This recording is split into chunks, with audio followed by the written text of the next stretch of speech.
Good morning students. Last video में मैंने आपको बताया था फूड हेल्थ एंड हाइजीन के बारे में। तो उसमें मैंने बताया था कि what is the importance of food, what is food, food हम क्यों लेते हैं और फूड का हेल्थ पे क्या असर पड़ता है, हाइजीन कैसे मेंटेन करना है, न्यूट्रिएंट्स के बारे में बताया गया था, यानी जो है पोषक तत्व किसे कहते हैं, और फिर आपको बताया गया था what are the different types of nutrients. तो 5 टाइप्स के न्यूट्रिएंट्स हैं: carbohydrate, fat, protein, vitamin and minerals. तो ये पांचों का नाम आप लिखेंगे, चार्ट बनाएंगे इसमें।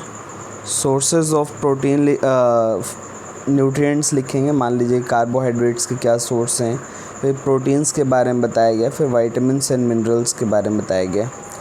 ये सब चीज़ें ओके कर लेनी है। फिर जो है आपको पढ़ना है इसमें बैलेंस डाइट के बारे में कि what is balance diet. Balance diet कहते हैं संतुलित आहार को। संतुलित आहार यानी क्या? यानी अ डाइट, एक ऐसा भोजन, एक ऐसा आहार जिसमें हर तरह के पोषक तत्व मौजूद हो, यानी एवरी टाइप के न्यूट्रिएंट क्या हो, प्रेजेंट हो, उसे बैलेंस डाइट कहते हैं। All types of food we eat do not contain all nutrients in same proportion.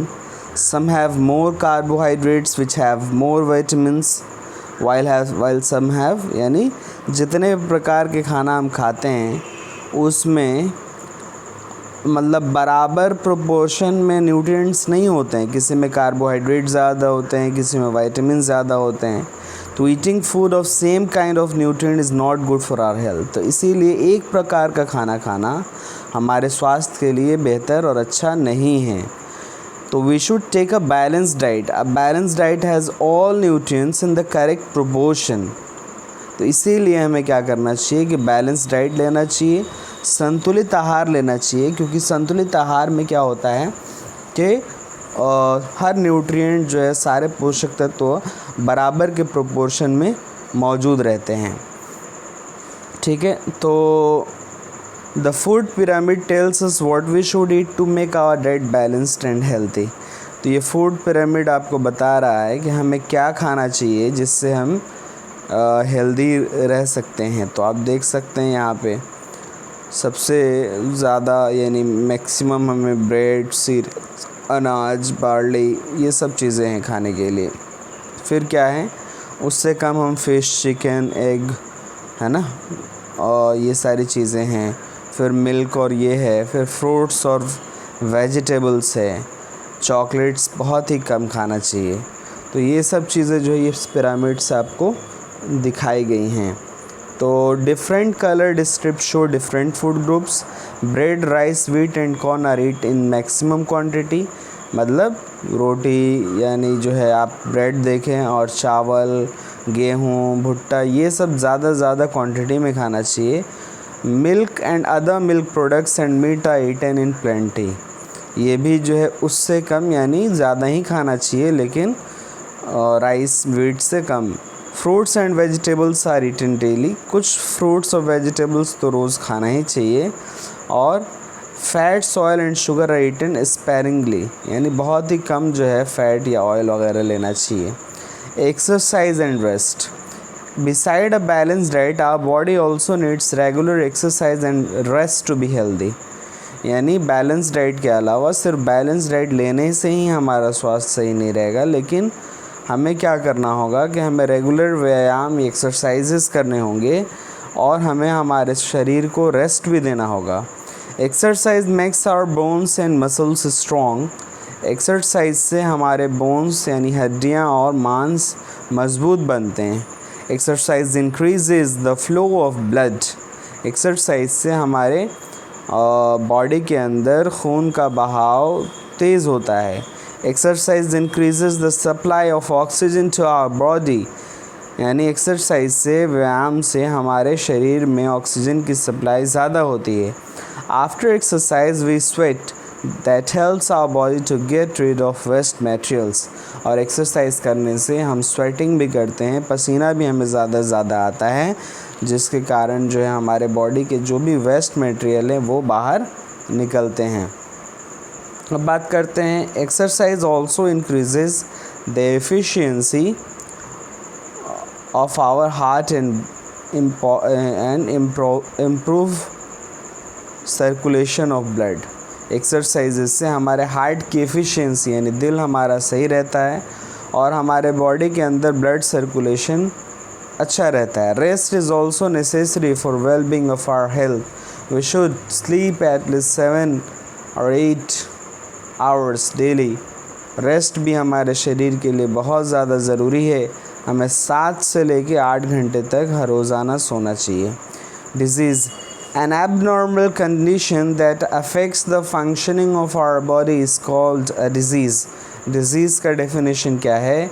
वो एबनॉर्मल कंडीशन जिससे हमारे शरीर का फंक्शन क्रिया वो अफेक्ट हो, प्रभावित हो, उसे डिज़ीज़ कहते हैं.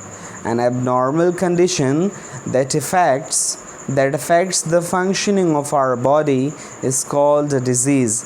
Disease are of 2 types, communicable disease and non-communicable disease.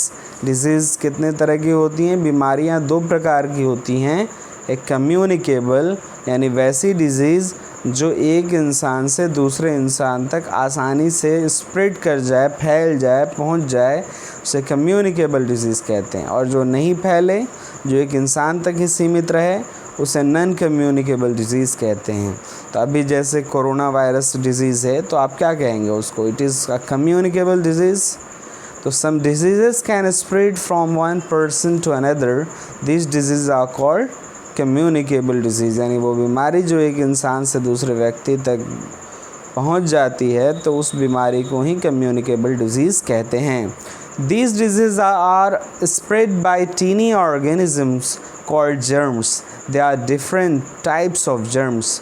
इस बीमारी को ये बीमारी जो फैलती है वो कीटाणुओं के द्वारा फैलती है और बहुत प्रकार के जीवाणु कीटाणु होते हैं, जिस तरह से bacteria, protozoa, virus, fungi. These are the different types of germs.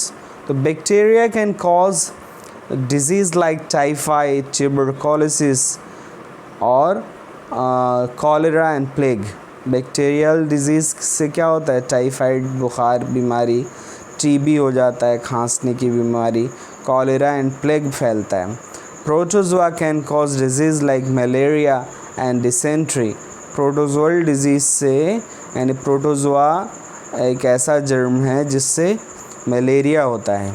Virus can cause disease like common cold, chicken pox, measles and mumps. और वायरस से ही हमें सर्दी यानी common cold, chicken pox, measles और मम्स की बीमारियां होती हैं. वायरस एक ऐसा है. अभी कोरोना वायरस एक ऐसा बीमारी जिससे कोरोना डिजीज़ फैलता है. ठीक है. तो fungi can cause disease like ringworm disease and athletes food. ये जो है फंगस डिजीज़ है, जिससे पैर में इस तरह का ज़ख्म होना एथलीट फूड कहलाता है. या दाद होना, गोलाकार स्किन पे स्ट्रक्चर बनता है, वो फंगस डिजीज़ है.